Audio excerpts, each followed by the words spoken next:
मोहन दोपहर के समय केशवनगर राज्य के राजपुर एक छोटे से गांव के बाजार में अपनी कुछ मूर्तियां रखे हुए बैठा हुआ था कि तभी एक ग्राहक उसके पास आकर बोला, तुम्हारी दुकान पर रखी हुई मूर्तियां बता रही हैं कि तुम्हारा नाम ही मोहन है।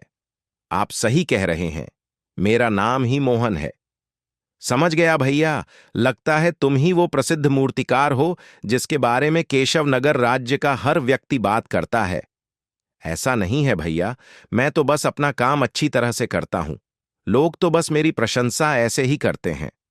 मोहन की बात सुनकर ग्राहक मुस्कुराते हुए मोहन के हाथों की बनाई हुई एक सुंदर मूर्ति को देखता हुआ बोला, मुझे यह मूर्ति बहुत ज्यादा पसंद है। दरअसल मैं हरियाली आपू गांव का रहने वाला हूं। हमारे गांव में जमींदार की बेटी की शादी है और जमींदार को एक मूर्ति भेंट करना चाहता हूं। इस मूर्ति के दाम कितने लोगे?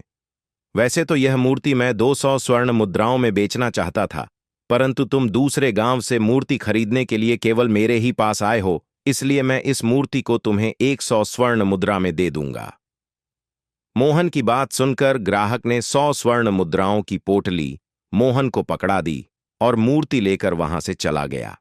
शाम को अपने घर लौट आया और 100 स्वर्ण मुद्राएं अपनी 20 वर्षीय बहन जानकी को देता हुआ बोला, यह लो जानकी, इन स्वर्ण मुद्राओं को तिजोरी में रख देना। जानकी स्वर्ण मुद्राएं लेकर तिजोरी में रखने चली गई। तभी गांव का मुखिया आ पहुंचा। मुखिया को देखकर मोहन बोला, अरे मुखिया जी, आप अभी शाम के समय, सब कुछ ठीक तो है? हाँ मोहन, तुम्हारी प्रार्थना से सब कुशल मंगल है। यहां से गुजर रहा था तो सोचा तुमसे मिलता चलूं। बहुत अच्छा किया मुखिया जी। मोहन, तुम्हारी प्रसिद्धि दिन ब दिन बढ़ती जा रही है। तुम्हें शायद अंदाजा भी नहीं है कि कुछ दिनों पहले मैं किशनगढ़ राज्य गया था और वहां भी तुम्हारी मूर्तियों के किस्से थे। मैं तो आश्चर्य में पड़ गया, लेकिन इसके साथ साथ मुझे बहुत प्रसन्नता भी हुई, क्योंकि तुम्हारी वजह से इस गांव का नाम भी प्रसिद्ध हो रहा है। तभी जानकी आ गई और बोली, मेरे भैया, मूर्ति बनाते ही इतनी अच्छी है कि कोई भी उस मूर्ति की तारीफ किए बिना नहीं रह सकता। तुम सही कहती हो जानकी। अब वो दिन दूर नहीं जब मोहन की मूर्तियों के चर्चे महल तक में पहुंचेंगे। लेकिन अब तुम्हें सावधान रहना होगा मोहन। सावधान? लेकिन किससे मुखिया जी? हमारे ही गांव में रहने वाले बिरजू मूर्तिकार से। मोहन, तुम नहीं जानते कि बिरजू तुमसे अंदर ही अंदर कितना जलता है। सच तो यह है कि उसके हाथों की बनाई हुई मूर्तियां कोई नहीं खरीदता और ना ही कोई उसकी कारीगरी की प्रशंसा करता है। बिरजू को मुझसे जलना नहीं चाहिए मुखिया जी। यह सच है कि उसके हाथों की मूर्तियां कम बिकती हैं, लेकिन उतना ही सच यह भी है कि बिरजू बहुत कुशल कारीगर है और वह अच्छी मूर्तियां बनाता है। मोहन, जिस तरह से बिरजू तुम्हें क्रोध भरी निगाहों से देखता है, मुझे डर है कि कहीं वह तुम्हारे खिलाफ कोई षड्यंत्र ना रच दे। इसलिए तुम मुझसे सावधान रहना। मैं केवल यही बताने के लिए तुम्हारे पास आया था। इतना कहकर मुखिया चला गया। अगले दिन मोहन अपने घर से मूर्तियां लेकर अपने गांव के बाजार में चला गया। तभी बिरजू आ गया। कैसे हो मोहन? मैं तो ठीक हूं बिरजू। तुम बताओ, तुम कैसे हो? तुम्हारे होते हुए मैं कैसा हो सकता हूं मोहन? जब तक तुम्हारी किस्मत के सितारे बुलंद हैं, तब तक मेरी किस्मत गर्दिश में ही रहेगी। देखो बिरजू, मैं जानता हूं कि तुम एक कुशल कारीगर हो और बहुत मेहनत से मूर्तियां बनाते हो। तुम्हारी इतनी मेहनत के बावजूद भी तुम्हारी मूर्तियां नहीं बिकती, लेकिन विश्वास रखो, मैं हमेशा तुम्हारे लिए प्रार्थना करता हूं। यह सब कहने और सुनने की बातें हैं मोहन। मेरे सामने अच्छे बनने का ढोंग मत करो। देखो बिरजू, कल ही मुझे मुखिया जी बता रहे थे कि तुम मुझसे जलते हो। आखिर तुम्हें मुझसे क्या जलन है? मोहन, मैं तुमसे अच्छी मूर्तियां बनाता हूं और तुमसे अच्छा कारीगर हूं, लेकिन फिर भी मेरी मूर्तियां नहीं बिकती, क्योंकि तुमने मुझे बदनाम कर रखा है।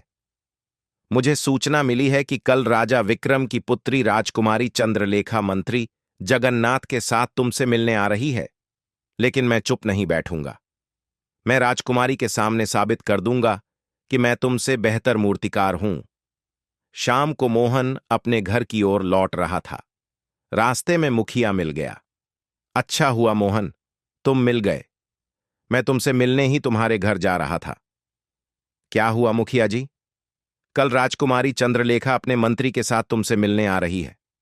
वह अपनी स्वयं की मूर्ति बनवाना चाहती है। हाँ मुखिया जी, आज प्रातः ही बिरजू ने मुझे बताया था। बिरजू को इस बारे में इसलिए पता चला क्योंकि एक सैनिक बाजार में पूछताछ कर रहा था। बिरजू उस सैनिक से टकरा गया और खुद को तुमसे बेहतर कारीगर बता डाला। सैनिक ने कहा कि वह राजकुमारी से कहेगा कि तुम दोनों के बीच प्रतियोगिता रखे। मतलब हमें दोनों को राजकुमारी की मूर्ति बनानी होगी और जिसकी मूर्ति राजकुमारी को पसंद आएगी वह भारी इनाम पाएगा। हाँ, इतना इनाम कि उसके वंशजों को काम करने की जरूरत नहीं पड़ेगी। समझ गया मुखिया जी, इसलिए बिरजू मुझे चुनौती दे रहा था। लेकिन मुझे डर नहीं, मैं सिर्फ मेहनत और ईमानदारी से काम करता हूं।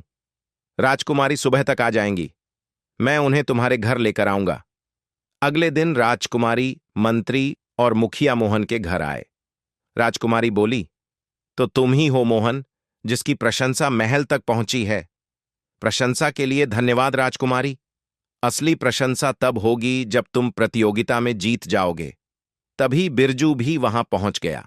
राजकुमारी ने कहा, क्या तुम तैयार हो? हां राजकुमारी, मैं तैयार हूं। यह सुनकर मोहन बुरी तरह से घबरा गया।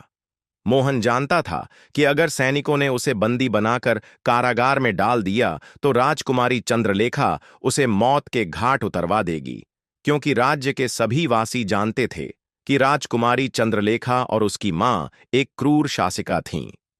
क्योंकि केशवनगर राज्य में किसी राजा का नहीं बल्कि एक रानी का शासन था। मोहन अपने शरीर की पूरी ताकत लगाकर वहां से भागने लगा। देखते ही देखते वह उन सबकी आंखों से ओझल हो गया। राजकुमारी चंद्रलेखा को इस बात की बिल्कुल भी उम्मीद नहीं थी। वह क्रोध से तमतमा उठी और मंत्री जगन्नाथ से बोली, मंत्री जी, मोहन भाग गया।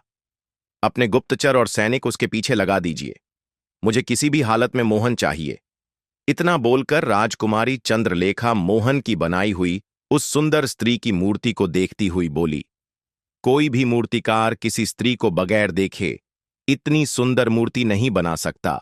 मोहन ने अगर इस सुंदर स्त्री की मूर्ति बनाई है तो यह स्त्री अवश्य ही इस संसार में कहीं ना कहीं होगी, और मुझे शक है कि मोहन उसे जानता है। मुझे यह स्त्री भी चाहिए। राजकुमारी चंद्रलेखा ने फिर मोहन के हाथ की बनाई हुई मूर्ति को महल में ले जाने का आदेश दिया। इस मूर्ति को मैं अपने गुप्तचरों को दिखा दूंगी और इसकी खोज में सारे राज्य में फैला दूंगी।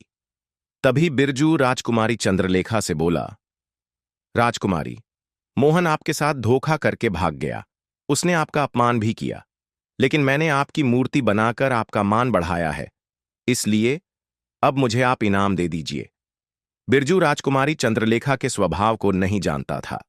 राजकुमारी चंद्रलेखा अंदर से गुस्से से भरी हुई थी। वह गुस्से में अपने दोनों सैनिकों से बोली, बिरजू को उसकी इनाम दे दो। राजकुमारी चंद्रलेखा का आदेश सुनकर एक सैनिक ने तुरंत अपनी तलवार निकाल ली और बिरजू की गर्दन पर वार कर दिया। बिरजू चिल्लाते हुए जमीन पर गिरकर ढेर हो गया। राजकुमारी चंद्रलेखा और मंत्री जगन्नाथ मोहन की बनाई हुई मूर्ति को लेकर महल की ओर रवाना हो गए। मुखिया बिरजू की लाश को देखकर अफसोस भरे स्वर में बोला, तुम वास्तव में मूर्ख थे बिरजू, जो स्थिति को समझ ही नहीं पाए। आखिर तुम्हें क्या जरूरत थी नाम मांगने की? वैसे भी जो किसी के लिए बुरा सोचता है उसके साथ बुरा ही होता है। इधर मोहन घने जंगल की ओर लगातार भागा जा रहा था। भागते भागते मोहन के पांव जवाब दे चुके थे। उसका गला प्यास से सूख रहा था। तभी उसकी नजर एक तालाब पर पड़ी।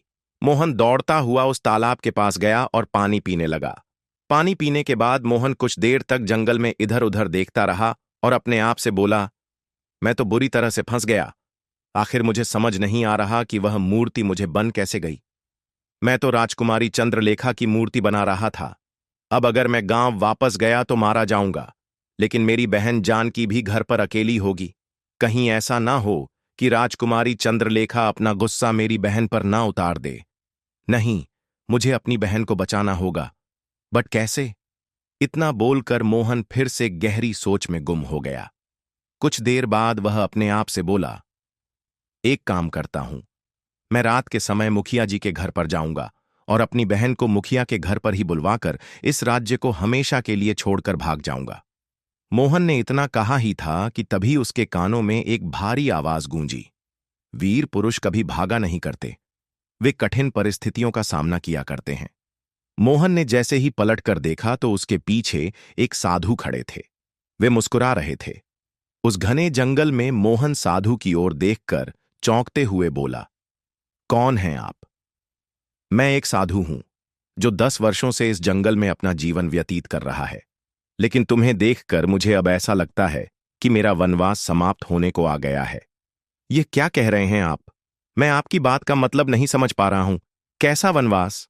तुम्हारा चेहरा मुझे किसी की याद दिलाता है। क्या तुम मूर्तियां बनाते हो? यह सुनकर मोहन पूरी तरह से चौंक पड़ा।